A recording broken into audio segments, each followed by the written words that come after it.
هقول لكم على سر يمكن يغير طريقة تفكيركم في العناية بالبشرة كلها. أنا جربت كتير روتينات ومنتجات غالية ورخيصة، لكن في الآخر لقيت إن في حاجتين بس مستحيل أوقفهم، وهما اللي خلوا بشرتي تبان صافية وصحية حتى من غير أي ميك اب. أنا بشرتي دهنية، وده خلاني لفترة طويلة أجرب منتجات كتير وأحس إني تايهة.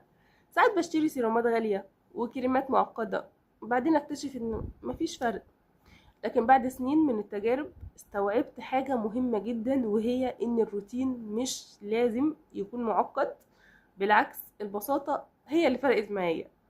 أيا كان إيه اللي بستخدمه أو بوقفه، في حاجتين مستحيل أستغنى عنهم، وهما غسول السلسليك أسيد، لأنه أنقذ بشرتي من الدهون واللمعان والرؤوس السوداء. ده بجد أكتر حاجة مناسبة للبشرة الدهنية اللي زي بشرتي. وتاني حاجة واقي الشمس، وده بالنسبة لي خط أحمر. مهما الدنيا جرت، بشرتك من غير واقي شمس بتتعرض لشيخوخة أسرع وبقع ومشاكل كتير.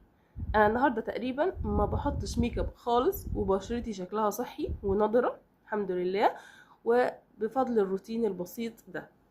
بجد بقيت مقتنعة ان مش لازم الروتين يكون فيه 10 منتجات عشان يديكي نتيجة. ممكن يكون بسيط وعملي، ومع كده يبان الفرق. فقوليلي كده بصراحة، ايه الحاجة اللي انتي مهما وقفتي اي روتين عمرك ما تقدري تستغني عنها؟ اكتبولي في الكومنتات عشان نشوف ايه اكتر خطوة الناس متمسكين بيها في روتينهم.